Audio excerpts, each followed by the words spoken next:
And just keeping in mind that 2 days or a weekend away, a few days at events is not going to make or break your PCOS.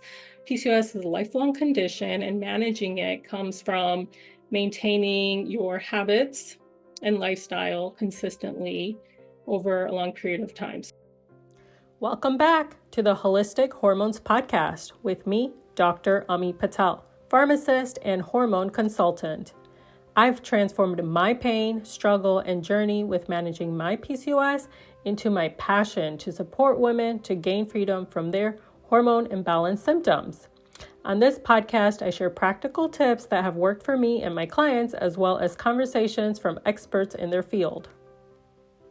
It is the middle of wedding season and summer events right now, so I thought it'd be great to do an episode on 5 tips that I recommend to manage your PCOS during wedding season. This, of course, can be applied to anything in summer or anything else you have going on. So I personally have had 4 weddings that I've been to so far, and I have one more coming up next weekend, and I've been to 2 housewarming parties this summer, and I have 2 more left. And so it's just been pretty hectic and things have gotten out of routine. So I was just reflecting on what I can do best for myself and how I can support my clients. And so I wanted to share these tips with you. So the first tip is prepping your clothes ahead of time. So if you are going to, like this, I'm talking about primarily like Indian events, but if you're going to any events, it's always important to know what you're wearing, of course. And before, I used to get like really stressed out if I did it last minute, because with PCOS or any hormone changes, our weight can fluctuate a little bit, and sometimes things may fit, may not fit. And so if you prepare ahead of time, then you have time to get things hemmed or consider buying something else. So that is my first tip, is preparing ahead of time. And along with that is picking things that fit well with your body type. So for example, when it comes to Indian clothes, when I went to India back in January 2023, they constantly would try to tell me that, hey, like this is the new style, this is the new fashion, the latest trend. But I told like it wouldn't look good on me. Instead, I focused on getting outfits that fit my body type, that I feel comfortable and confident in, regardless of whether it's the latest trend or not. So with that, so prep your outfits ahead of time and pick things that fit well with your body type so that you feel comfortable and confident in them. The second tip when it comes to food is that you can have a protein bar or a snack before you get to the event so that you don't feel like super famished by the time you get there and your blood sugar doesn't get low and you just like don't mindlessly eat uncontrollably with food.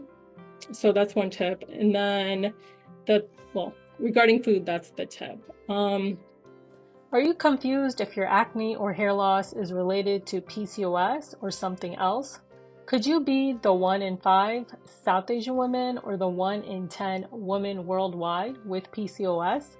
Are you frustrated with being told, just lose weight, take birth control, and if you struggle to get pregnant, we can give you more meds for that? If you said yes, then my upcoming PCOS free masterclass is for you. This masterclass will be held over Zoom on Thursday, June 27th at 12 p.m. EST. Join live for a free bonus. Replay is available and questions can be submitted ahead of time. Check the link in the description to save your seat. And then always take like a water bottle with you so you stay hydrated and you don't confuse thirst for hunger. The third tip is in preparation for events and before and after, what I like to do is, like, I know I'm going to be eating food that may not be like in my control necessarily. And I try to minimize as much as possible eating out like the week leading up to the event and then right after the event, because it's like I've already been eating out. So I try my very best to meal prep before and after which is great, of course, for health, but also financially, like, especially if you're traveling, like things add up. So that's another tip to keep in mind. And the same thing can go with like exercise. If you know you're not going to exercise during the event, then try to plan ahead and allocate time to exercise the week before. And then after you get back, same thing with sleep, trying to minimize other social events that week leading up to the event and after so that you are able to prioritize your sleep as well. The fourth tip is do what you need to do during the event to fill up your own cup. This could be things like, a quick workout, breathing exercise, prioritizing your sleep, especially if you're like going into a different time zone, adding buffer time if you can, if you need to adjust time zones. So keeping that in mind, I mean, I know it's not 100% feasible, but if you can, like if you have events starting on Saturday, trying to get there like Friday afternoon, so that you're not getting there like at 9 p.m., 10 p.m., and then trying to go to an event Saturday morning. So that's just an example. And then the last tip is to just have so much fun and eat your heart out, dance your heart out. And having PCOS, you should not feel like you're living in a bubble. And just keeping in mind that 2 days or a weekend away, a few days at events is not going to make or break your PCOS.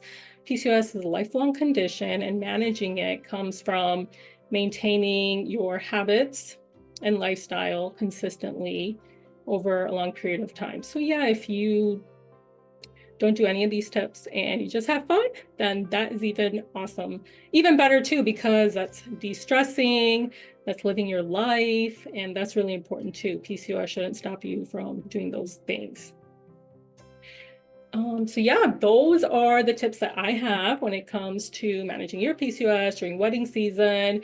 I would love to know what your tips are. If you're watching on YouTube, leave them in the comments. If you're on podcast, I'd love it if you would just DM me, let me know what you thought of that episode. As always, be kind to yourself, be patient, and focus on progress, not perfection. And I'll see you in the next episode. If you enjoyed this episode or learned something new, please share it with someone who can also benefit from it. I'd love to connect with you. Send me a DM on Instagram at holistic.hormones.pharmacist.